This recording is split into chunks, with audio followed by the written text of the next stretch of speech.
Welcome to UPSC exam prep. आज है 18 जनवरी 2024 और स्वागत है आपका करंट अफेयर्स न्यूज डिस्कशन में। तो आइए शुरू करते हैं। आज का हमारा पहला आर्टिकल है कोलम जनजाति के बारे में। तो आइए देख लेते हैं कोलम जनजाति के बारे में।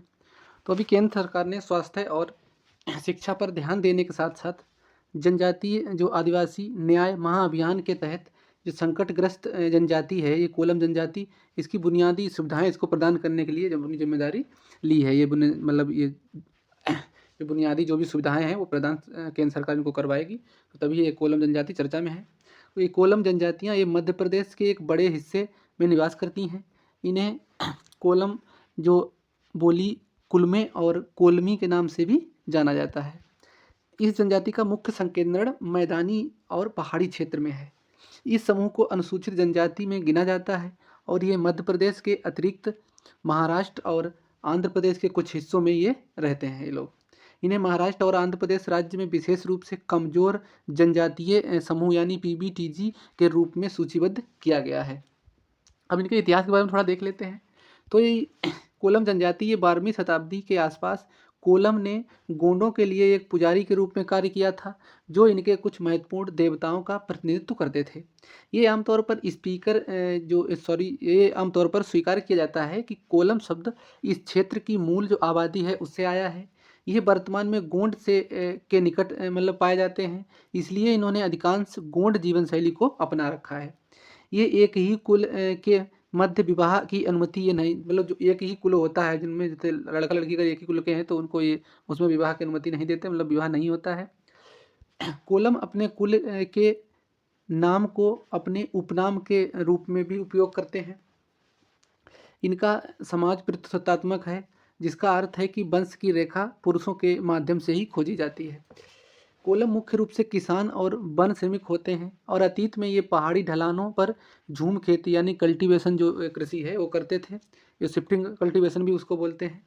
मगर वर्तमान में ये मुख्य रूप से बसे हुए किसानों के रूप में रहते हैं तथा हल से खेती मतलब जो पारंपरिक रूप से जैसे भी मतलब किसान खेती करते हैं उसी तरह से अब रहते हैं अपने मतलब स्थायी रूप से। कोलामी नामक ये द्रविड़ भाषा बोलते हैं ये लोग, और लगभग ये वयस्क मराठी तेलुगु या गोंडी भी बोलते हैं। ये मराठी तेलुगु या गोंडी जैसी अन्य भाषाएं भी मतलब ये बोलते हैं। कोलम आदिवासी समुदाय लेखन के लिए देवनागरी लिपि का ही उपयोग करते हैं, मतलब ये लोग भी देवनागरी लिपि ही लिखते हैं। हमारा अगला आर्टिकल है पैरामिरोथेसियम इंडिकस के बारे में। तो बहुत लंबा सा नाम है इसका, पैरामिरोथेसियम इंडिकस। तो इसके बारे में देख लेते हैं। तो अभी हाल ही में वैज्ञानिकों ने केरल में एक कवक की ये नई प्रजाति है इसकी खोज की है, जिसका नाम है पैरामा इरोथेसियम इंडिकस रखा गया है। तो देख लेते हैं पैरामिरोथेसियम इंडिकस के बारे में। ये पादप रोगजनक कवक यानी पाइथोजेनिक फंगस की एक नई प्रजाति है। ये पादप रोगजनक परजीवी पौधे पर जीवित रहने वाले परजीवी हैं। ये अधिकांश पैरामाइरोथेसियम पादप रोगजनक हैं। ये पौधे की गंभीर बीमारियों के लिए जिम्मेदार हैं, जो फसल की उत्पादकता को नकारात्मक रूप से प्रभावित ये करते हैं। अगर ये लग जाता है तो फसल को नुकसान तो होगा ही। पैराइमा इरोथेसियम ये पत्तियों पर धब्बा जैसा एक प्रकार का धब्बा जैसा लग जाता है, और ये कवक रोग है जो विभिन्न प्रकार के पौधों को प्रभावित कर सकता है। पैरामाइरोथेसियम कुछ प्रजातियां जैव शाकनाशी क्षमता वाले द्वितीयक जो मेटाबोलाइट का उत्पादन करती हैं, इसलिए इनका नाम खरपतवारों को नियंत्रित करने के लिए भी हो सकता है। कवक के बारे में मुख्य तथ्य देख लेते हैं। तो कवक ये एनीमेलिया ये जंतु है और प्लांटे ये पौधा है। प्रोटिस्टा आर्किया आर्कबैक्टीरिया और बैक्टीरिया या यूबैक्टीरियो के साथ मिलकर जीव विज्ञान के 6 मतलब इनके 6 किंगडम हैं, उनके 6 किंगडम में शामिल है। कवक में ईस्ट, रस्ट, स्मस्ट, फफूंदी, फफूंद और मशरूम शामिल होते हैं। इतनी चीज़ें मतलब ये फंगस में शामिल होते हैं। ये यूकेरियोटिक जीव हैं, अर्थात इनमें झिल्ली के माध्यम से एक कोशिकांग में स्पष्ट रूप से नाभिक होते हैं। प्रजनन तो ये सामान्यतः कवक यौन या और अलैंगिक दोनों तरह से अपना प्रजनन ये करते हैं। वितरण कहाँ है इनका? तो कवक स्थलीय या जलीय दोनों प्रकार के हो सकते हैं। जलीय कवक मीठे पानी या समुद्री वातावरण में रहते हैं और ये दुनिया के सभी समशीतोष्ण उष्णकटिबंधीय क्षेत्रों में पाए जाते हैं, जहाँ इनकी वृद्धि हेतु जो पर्याप्त नमी होती है। अपघटक नामक एक समूह मिट्टी में या मृत पौधों में पदार्थ में उगता है, जहाँ ये कार्बन और अन्य जो तत्व होते हैं उनके चक्रण में महत्वपूर्ण भूमिका निभाते हैं। कुछ पौधे के परजीवी फफूंद जंक, पपड़ी या कैंसर जैसी बीमारियां भी पैदा कर सकते हैं। ये फसलों में कवक रोग से किसान को काफ़ी आर्थिक नुकसान होता है, क्योंकि फसल खराब हो जाती है। कवक पशुओं में भी बहुत कम संख्या में रोग उत्पन्न करते हैं, मतलब कुछ कम संख्या में लेकिन करते हैं। पशुओं में भी वो रोग उत्पन्न करते हैं। मनुष्यों में प्रसारित जो कवक होते हैं उनमें एथलीट फुट, दाद और थ्रस जैसे त्वचा रोग इसमें शामिल होते हैं। ये कवक के द्वारा मनुष्य में फैल जाते हैं। कवक कई घरेलू और औद्योगिक प्रक्रियाओं के लिए आवश्यक हैं। विशेष रूप से ये ब्रेड, वाइन, बियर और कुछ अन्य वस्तुओं में से भी ये इसका उत्पादन हो सकता है। हमारा अगला आर्टिकल है अंतरिम बजट और लेखा अनुदान के बारे में। तो ये देखते हैं अभी ये अंतरिम बजट और लेखा अनुदान में क्या अंतर होता है। तो अभी वित्त मंत्री ने लगातार छठा बजट पेश करने के लिए पूरी तरह से मतलब तैयारी कर ली है, और ये आम चुनाव का बरस है। मतलब 2024 में मई में चुनाव होने हैं सेंट्रल गवर्नमेंट, मतलब लोकसभा के। इसलिए सरकार को नियमित पूर्ण बजट के बजाय केवल अंतरिम बजट या लेखा अनुदान पेश करने की ही अनुमति होती है। मतलब पूर्णकालिक बजट सरकार जिस साल चुनाव होते हैं उस बार नहीं पेश कर सकती। ये एक अंतरिम और छोटी अवधि में आमतौर पर कुछ महीनों तक चलने वाले अंतरिम व्यय के प्रबंधन के लिए एक रूपरेखा के रूप में कार्य करता है, जो भी अंतरिम बजट होता है। ये जब तक केंद्रीय स्तर पर कोई नई सरकार एक कार्यभार अपना नहीं संभाल लेती तब तक के लिए खर्चा के लिए इसको अंतरिम बजट को लाया जाता है।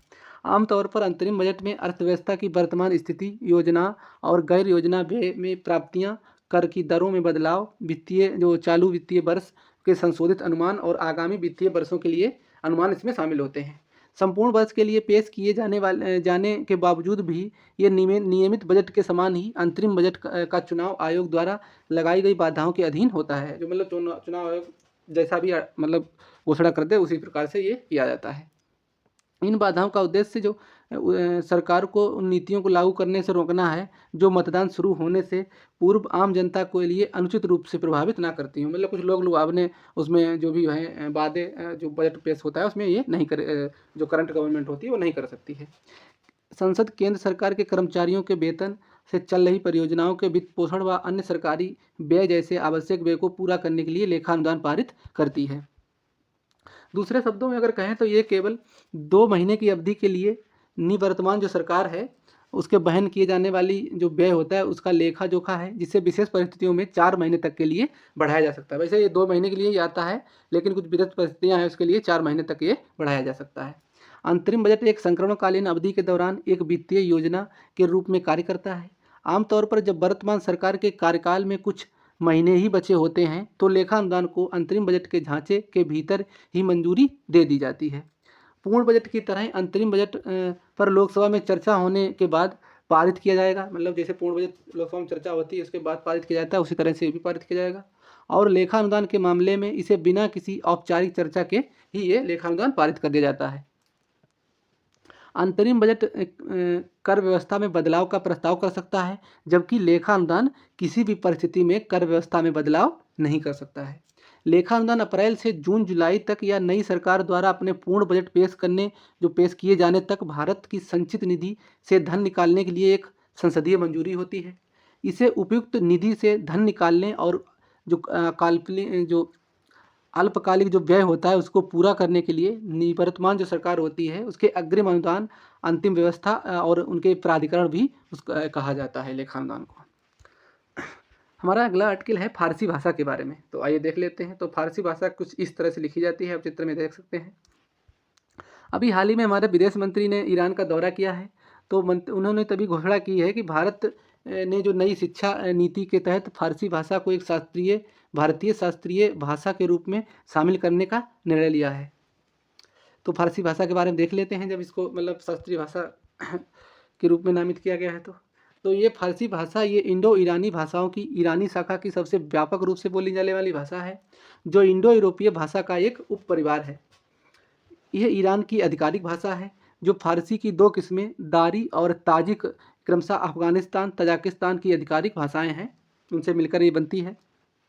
फारसी बोलने वालों की महत्वपूर्ण आबादी अन्य फारस की खाड़ी वाले देशों जैसे कि बहरीन, इराक, ओमान, यमन और संयुक्त अरब अमीरात में है। इसके साथ साथ ही अमेरिका के ये बड़े समुदाय द्वारा भी इसको अपनाया गया है। इस भाषा इस भाषा के जो देसी वक्ता हैं वह लगभग 42 मिलियन लोग हैं जो इस भाषा को बोलते हैं, मतलब पूर्ण रूप से। इसे दुनिया के 20 सबसे अधिक व्यापक रूप से बोली जाने वाली जो प्रथम भाषाएं हैं उसमें स्थान मिलता है। अंडर 20 में आती है फारसी भाषा। ईरान में फारसी विभिन्न प्रकार की अरबी लिपि में लिखी जाती है जिन्हें फारसी अरबी भी कहा जाता है, जिसमें फारसी ये ध्वन्यात्मक अंतर को ध्यान में रखते हुए कुछ नवीनताएं हैं, जैसे कि लिपि फारस में 7वीं शताब्दी के इस्लामी विजय के बाद प्रयोग में आई थी। इसका संबंधी उत्तरी भारत की भाषाएं अन्य प्रकार से जैसे अंग्रेजी सहित प्रमुख यूरोपीय भाषाएं भी हैं। भारत में शास्त्रीय भाषाओं के बारे में मुख्य तथ्य देख लेते हैं। तो भारत सरकार द्वारा किसी भी भाषा को शास्त्रीय भाषा घोषित करने के लिए कुछ विकसित मानदंड हैं, जो कुछ कंडीशन है मतलब हमारी भारत सरकार की, तो वो कंडीशन अगर फुलफिल होती है तो उसको शास्त्रीय भाषा घोषित कर दिया जाता है। जैसे कि ये 1500 से 2000 वर्षों की अवधि के लिए प्रारंभिक ग्रंथों, अभिलिखित इतिहास की उच्च प्राचीनता और प्राचीन साहित्य ग्रंथों का एक संग्रह है जिसे वक्ताओं की पीढ़ियों द्वारा एक मूल्यवान विरासत माना जाता हो, ये साहित्यिक परंपरा में मौलिक हो और किसी जो अन्य भाषण समुदाय से उधार ना ली गई हो, मतलब किसी से ली ना गई हो, उसका अपना वजूद हो। शास्त्रीय भाषा और साहित्य ये आधुनिक साहित्य से भिन्न होने के कारण ये शास्त्रीय भाषा और उसके बाद के रूपों या उसकी शाखाओं के बीच एक असंतोष भी हो सकता है। वर्तमान में 6 भाषाओं को शास्त्रीय भाषा का दर्जा प्राप्त है। इसमें तमिल को 2004 में घोषित किया गया, संस्कृत को 2005 और कन्नड़ को 2008, तेलुगु 2008, मलयालम 2000 जो मलयालम है जो उसको 2013 और उड़िया को 2014 में फारसी भाषा घोषित किया गया है। किसी भाषा को क्षेत्रीय भाषा के रूप में अधिसूचित किए जाने के बाद निम्नलिखित लाभ हो सकते हैं, जैसे कि शास्त्रीय भारतीय भाषाओं में प्रख्यात विद्वानों के द्वारा 2 प्रमुख वार्षिक अंतर्राष्ट्रीय पुरस्कार इसमें प्रदान किए जाएंगे। शास्त्रीय भाषाओं में अध्ययन के लिए उत्कृष्टता केंद्र भी स्थापित किया जाता है और विश्वविद्यालय अनुदान आयोग यानी यूजीसी के अनुरोध है कि वह कम से कम केंद्रीय विश्वविद्यालय में घोषित शास्त्रीय भाषाओं के लिए एक निश्चित संख्या में व्यापक व्यावसायिक अध्यक्षों की स्थापना इसमें भी की जाती है। अभी कुछ दिन पहले बंगाल सरकार जो वेस्ट बंगाल है, वो बंगाल सरकार ने भी अभी मांग की थी कि मतलब बंगाली को शास्त्रीय भाषा के रूप में नामित किया जाए, तो इसलिए हमने 1-2 दिन पहले आर्टिकल में चर्चा भी किया था। तो अब छठी भाषा ये हो गई है। हमारा अगला आर्टिकल है एक वाहन एक फास्टैग पहल के बारे में, यानी 1 व्हीकल 1 फास्टैग के बारे में। तो आइए देख लेते हैं। अभी हाल ही में भारतीय राष्ट्रीय राजमार्ग प्राधिकरण यानी NHAI ने एक वाहन एक फास्टैग पहल शुरू की है। तो ये भारतीय राजमार्ग प्राधिकरण ने टैगिंग उपयोगकर्ताओं की निष्क्रियता से बचने के लिए 31 जनवरी के अंत तक अपने ग्राहकों को जाने यानी KYC प्रक्रिया को पूरा करने का सुझाव दिया है। इस कदम का उद्देश्य इलेक्ट्रॉनिक टोल संग्रह प्रणाली की दक्षता को बढ़ाना और टोल प्लाजा पर निर्बाध आवाजाही प्रदान करना है। एक वाहन एक फास्टैग एक नई व्यवस्था भी कई वाहनों के लिए एक एकल फास्टैग जो उपयोग करने या किसी भी अन्य वाहन के साथ कई फास्टैग को जोड़ने के उपयोगकर्ताओं को किसी भी जो ये होते हैं उपयोगकर्ता, इनको निष्क्रियता से बचाने के लिए ये जो भी मतलब एक फास्टैग से जो लोग बहुत सारे वाहनों को टोल संग्रह प्रणाली की इसमें जो कर लेते हैं, उनकी दक्षता को बढ़ाने के लिए टोल प्लाजा पर निर्बाध आवाजाही प्रदान करना है इनका मतलब मुख्य उद्देश्य। ये एक वाहन एक फास्टैग एक नई व्यवस्था भी कई वाहनों के लिए एक एकल फास्टैग का उपयोग करने या उनके विशेष वाहन के साथ कई फास्टैग को जोड़ने के उपयोगकर्ताओं को व्यवहार को प्रोत्साहित करेगी। मतलब ये इसमें इस पहल के तहत एक गाड़ी के लिए मतलब एक ही फास्टैग होगा, ऐसा मतलब पहल शुरू की गई है। अभी तक क्या होता था कि एक ही फास्टैग से लोग मतलब अपनी कई सारी गाड़ियाँ मतलब उससे हो जाता था, तो लेकिन अब ऐसा करा जाएगा कि एक फास्टैग से एक ही गाड़ी जा सकती है, मतलब उससे कट सकता है। ये एक विशेष वाहन के लिए कई फास्टैग जारी किए जाने और RBI के आदेश का उल्लंघन करते हुए KYC के बिना भी फास्टैग जारी किए जाने का हालिया रिपोर्टों के बाद ये पहल शुरू करी गई है। कुछ में गड़बड़ दिखा था, तभी ये RBI ने आदेश दिया है, तभी ये ऐसा अब दोबारा करा गया है। फास्टैग के बारे में मुख्य तथ्य देख लेते हैं। तो फास्टैग ये एक उपकरण है जो वाहन के चलते समय सीधे टोल भुगतान करने के लिए रेडियो फ्रिक्वेंसी आइडेंटिफिकेशन तकनीकी का उपयोग करता है। ये एक RFID निष्क्रिय टैग है जिसका उपयोग ग्राहकों से जुड़े प्रीपेड या बचत खाते से सीधे टोल भुगतान करने के लिए किया जाता है।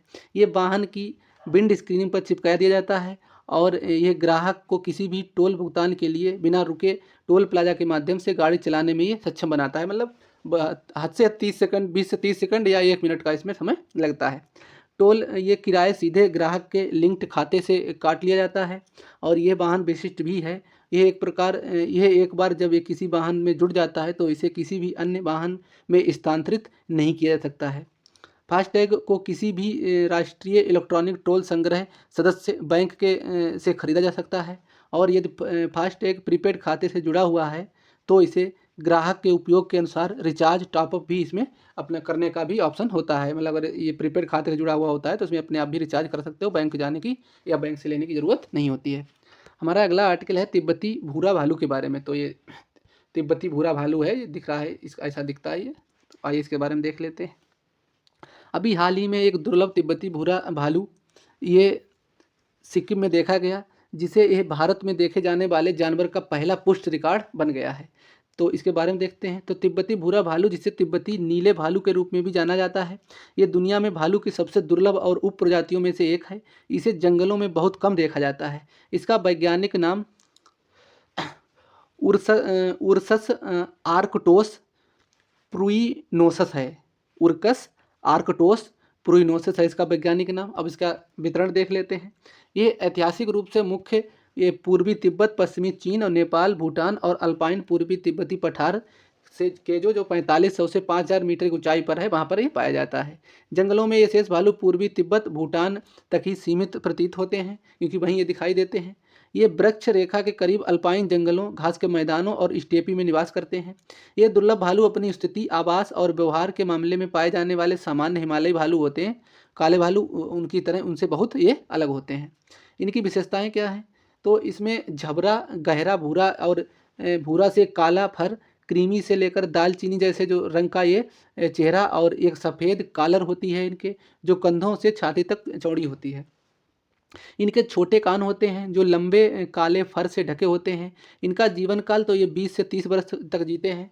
इनकी सूंघने की क्षमता सुनने और देखने की तुलना में बहुत अधिक होती है। मतलब देखने और सुनने से ज़्यादा ये सूंघ लेते हैं। ये एकांत में रहते हैं, लेकिन ये दो हिमालयी भूरे भालुओं के बीच एक क्षेत्र को मिश्रित रूप से भी देखा गया है। मतलब दो बाकी ये एकांत में रहते हैं, लेकिन इनको भूरे भालुओं को एक साथ देखा गया है। ये सभी भालुओं में सबसे अधिक स्थलीय है और ये मार्मोटस और अल्पाइन वनस्पतियों का भोजन करते हैं। संरक्षण की स्थिति इनकी देख लेते हैं। तो ये आईसीएन की जो लाल सूची होती है, इसमें लीस्ट कंसर्न है, यानी चिंता का कोई विषय मतलब नहीं है इनकी अभी। और साइट्स की परिशिष्ट 1 में शामिल हैं। वन्य जीव संरक्षण अधिनियम 1972 की अनुसूची 2 में इनको डाला गया है। देख लेते हैं अगला आर्टिकल जेंटू पेंगुइन के बारे में। तो जेंटू पेंगुइन कुछ इस तरह की दिखाई देती है। तो अभी हाल ही में एक फोटोग्राफर ने चिली के अंटार्कटिका में एक अत्यंत दुर्लभ सफ़ेद जेंटू पेंगुइन को देखा है। उसने तस्वीर ली और सोशल मीडिया पर शेयर करी, तब ये चर्चा में है। ये विशेष रूप से दक्षिणी गोलार्ध में 45 से 65 डिग्री दक्षिणी अक्षांश के बीच पाया जाता है जेंटू पेंगुइन। इसकी सीमा के भीतर ये जेंटू आर्कटिक प्रायद्वीप के साथ साथ ये कई जो अंटार्कटिक द्वीपों में पर भी पाए जाते हैं। जेंटू के निवास के सबसे प्रमुख स्थानों में से ये दक्षिण अटलांटिक महासागर में फॉकलैंड द्वीप समूह में ये पाए जाते हैं। इनका प्रयास जेंटू ये पेंगुइन ये आमतौर पर तटरेखा के किनारे पाए जाते हैं। इन्हें पेंगुइन अपने घोंसले के करीब रहते हुए जल्दी से भोजन प्राप्त करने में सक्षम हो जाते हैं। जेंटू पेंगुइन या अन्य पेंगुइन प्रजातियों के बीच मुख्य अंतर उनके सिर के निशान से पता चलता है। जेंटू की आंख के चारों ओर सफ़ेद बेबेज होते हैं। उनके सिर पर शीर्ष एक मध्यम आकार की रेखा से जुड़े होते हैं। उनके सिर ज़्यादातर काले पंखों से ढके होते हैं, लेकिन सफ़ेद पंखों के छोटे टुकड़े भी यहाँ पर इनके सिर पर पाए जाते हैं। इसकी संरक्षण की स्थिति जो तो ये आईसीएन की जो लाल सूची होती है, इसमें ये लीस्ट कंसर्न ही है। मतलब इनके अभी चिंता का कोई विषय नहीं है, पर्याप्त मात्रा में है अभी। हमारा अगला आर्टिकल है इंस्ट्रूमेंट लैंडिंग सिस्टम के बारे में। तो आइए देख लेते हैं। अभी घनी धुंध उड़ान संचालन में बाधा डालती है, जिससे अस्पष्ट परिवेश और में नेविगेट करने के लिए इंस्ट्रूमेंट लैंडिंग सिस्टम जैसे उपकरणों पर निर्भरता की आवश्यकता होती है। इसीलिए चर्चा में आया है। अभी जो फॉग वगैरह बहुत रहता है, ठंड का समय है, इसलिए। तो इंस्ट्रूमेंट लैंडिंग सिस्टम क्या होता है? ये एक ग्राउंड आधारित रेडियो नेविगेशन प्रणाली है, इंस्ट्रूमेंट लैंडिंग सिस्टम, जो पायलटों को उनके विमान की स्थिति और रनवे के साथ संरेखण के बारे में सटीक जानकारी प्रदान करती है। इसमें दो प्रमुख घटक शामिल हैं, जिसमें लोकलाइजर और ग्लाइड स्लोप। लोकलाइजर विमान को रनवे सेंटलाइनर की ओर सही अजीमुथ के साथ निर्देशित करते हुए पार्श्व संरेखण सुनिश्चित करता है, और इसके साथ ही ये ग्लाइड ढलान ऊर्ध्वाधर मार्गदर्शन प्रदान करता है, जिससे पायलटों को सुरक्षित लैंडिंग के लिए उचित जो रास्ता दिखाई देता है और उनको सहायता मिलती है। ये क्षैतिज रूप से ऊर्ध्वाधर दोनों अक्षों पर पायलटों का मार्गदर्शन करता है, जिसमें उन्हें क्रमदर्शिता की जो स्थिति के दौरान दृष्टिकोण पथ पर बनाए रखने में भी सहायता मिलती है। ILS सिस्टम की मदद से पायलट ये समझने में भी सक्षम हो जाते हैं कि उनका विमान हवाई अड्डे के रनवे के संबंध में भौतिक रूप से देखने की आवश्यकता के बिना कैसी स्थिति में है। ये प्रणाली पायलटों को उस स्थिति की चेतावनी भी देती है जिनके उनके जेट रनवे की केंद्र रेखा से मिलने के लिए उड़ान ये नहीं भर रहे होते हैं। उस स्थिति का भी ये उस स्थिति के बारे में भी ये चेतावनी देते हैं, वार्न करते हैं। ये पायलटों को उस स्थिति में भी चेतावनी देगा जब जेट बहुत नीचे या बहुत ऊपर हो। जब एक लेवल होता है उससे ऊपर नहीं जा सकता, एक लेवल होता है उससे नीचे भी हवाई जहाज नहीं उड़ सकता है, तो उससे ऊपर नीचे होने पर भी ये वार्न करेगा। इस प्रकार ये रनवे के नीचे ओवर शूटिंग का भी जोखिम होता है, इसलिए ऐसा एक लेवल के से आप नीचे भी नहीं उड़ा सकते, उससे एक लेवल से ऊपर भी नहीं उड़ा सकते। इंस्ट्रूमेंट लैंडिंग सिस्टम द्वारा किए गए ये दोनों कार्य उन मामलों में लैंडिंग सुनिश्चित करने में महत्वपूर्ण हैं जहां पायलट रनवे को स्पष्ट रूप से देखने में सक्षम नहीं होते हैं। ILS के अलावा आधुनिक विमान उन्नत एवियोनिक्स और ऑटो पायलट सिस्टम से लैस हैं, जो धूमिल लैंडिंग के दौरान भी सटीकता बढ़ाते हैं। ये सिस्टम अक्सर रडार अल्टीमीटर के साथ मिलकर एक स्थिरता को बनाए रखने के लिए मदद करते हैं, और ये सुनिश्चित करते हैं कि विमान बाहरी दृश्यता पर न्यूनतम निर्भरता के साथ निर्दिष्ट ग्लाइड पथ पर पालन अपना करता रहे। ये एक मानक अंतर्राष्ट्रीय नागरिक उड्डयन संगठन और सटीक लैंडिंग सहायता है, जिसका उपयोग प्रतिकूल मौसम की स्थिति के दौरान रनवे पर उतरने के लिए और उड़ान के लिए मार्गदर्शन के सटीक अजीमुथ यानी गोलाकार समन्वय प्रणाली में कोणीय माप और मार्गदर्शन संकेत भी ये प्रदान करने के लिए इनका सहयोग लिया जाता है। तो अभी हमने देखा पूरा इंस्ट्रूमेंट सिस्टम लैंडिंग के बारे में। तो अगर क्वेश्चन इसमें अगर पूछेगा, UPSC अगर पूछेगा तो ये पूछ लेगा कि इंस्ट्रूमेंट लैंडिंग ये शब्द चर्चा में रहा है, ये सेंटेंस, तो ये किससे संबंधित है, उसमें 4 ऑप्शन दे देगा, इस तरह से पूछ सकता है। अगला हमारे आर्टिकल है अयुत्या अभ्यास के बारे में। तो एक्सरसाइज अयुत्या देख लेते हैं। तो अभी हाल ही में भारतीय नौसेना और रॉयल थाई नेवी के बीच पहला द्विपक्षीय जो समुद्री अभ्यास अयुत्या आयोजित किया गया है। तो ये भारत थाईलैंड का द्विपक्षीय अभ्यास है। ध्यान रखने, अयुत्या अभ्यास किसका है? भारत और थाईलैंड का द्विपक्षीय अभ्यास है। ये एक्स अयुत्या नाम इसका दिया जा रहा है, जिसका शाब्दिक अर्थ होता है अजय या अपराजय, जिसका जिसको हराया ना जा सके। ये भारत के 2 सबसे पुराने शहरों अयोध्या और थाईलैंड के अयुत्या के महत्व का ऐतिहासिक रूप से विरासतों को समृद्ध और सांस्कृतिक संबंधों के कई शताब्दियों से चली आ रही साझा जो ऐतिहासिक कथाएं हैं, उनके प्रतीक में इसका नाम रखा गया है। इसका उद्घाटन संस्करण में स्वदेशी रूप से निर्मित भारतीय नौसेना के जहाज कुलिस और INS LCU 56 ने भाग लिया है। द्विपक्षीय अभ्यास की स्थापना के साथ दोनों नौसेनाओं ने परिचालन तालमेल को मजबूत करने और अभ्यास जटिलता को उत्तरोत्तर बढ़ाने की दिशा में एक कदम उठाया है।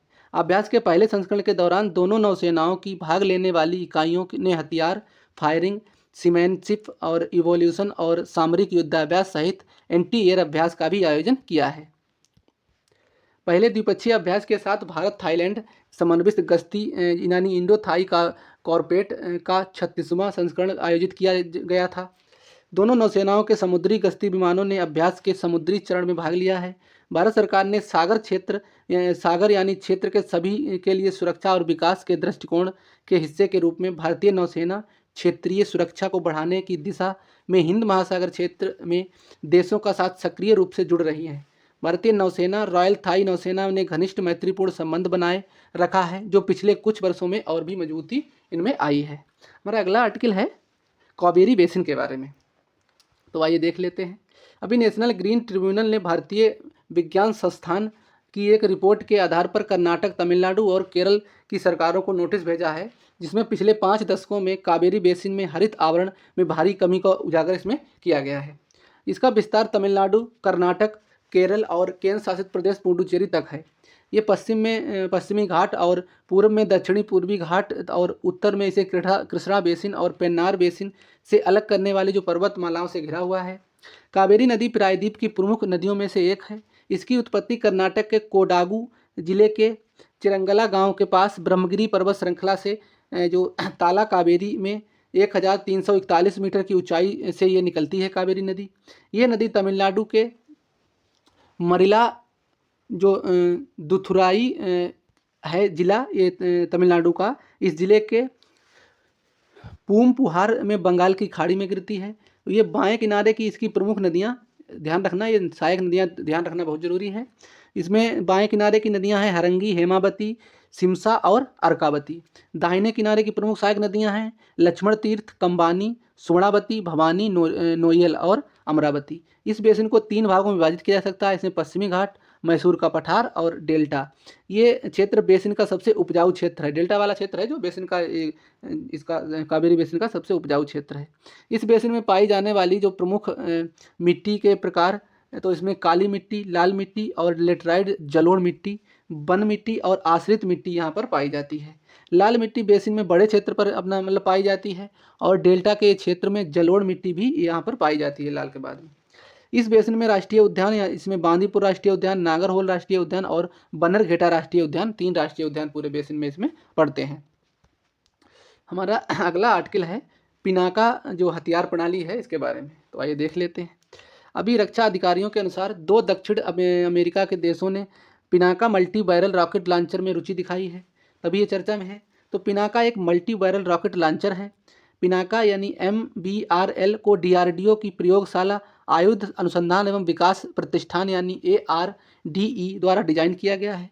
इसका उपयोग पहली बार कारगिल युद्ध के दौरान किया गया था, जहां इसे पहाड़ी चोटियों पर पाकिस्तानी सेना की एक स्थिति को सफलतापूर्वक नष्ट कर दिया था। जो भी वो ऊंचाई पर स्थिति लेके बैठे थे उसको इन्होंने नष्ट कर दिया था पिनाका मिसाइल ने। 20 विभिन्न प्रकार के क्षेत्रीय लक्ष्यों जैसे कि दुश्मनों के सैनिकों के बख्तरबंद और नरम जो जो जो छोटे मोटे हल्के वाहन होते हैं उनको, और संचार केंद्रों, उनके हवाई टर्मिनल परिसरों और ईंधन, गोला बारूद के भंडार के खिलाफ घातक और प्रतिक्रियाशील आग ये मतलब भेज सकता है।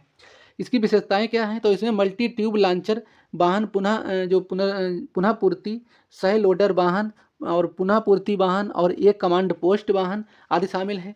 फायरिंग के समय ये लॉन्चर सिस्टम 4 हाइड्रोलिक रूप से संचालित आउट रिगर पर समर्थित होता है। इसकी रेंज 60 से 75 किलोमीटर है और इसकी प्रणाली की गतिशीलता हेतु टाटा ट्रक पर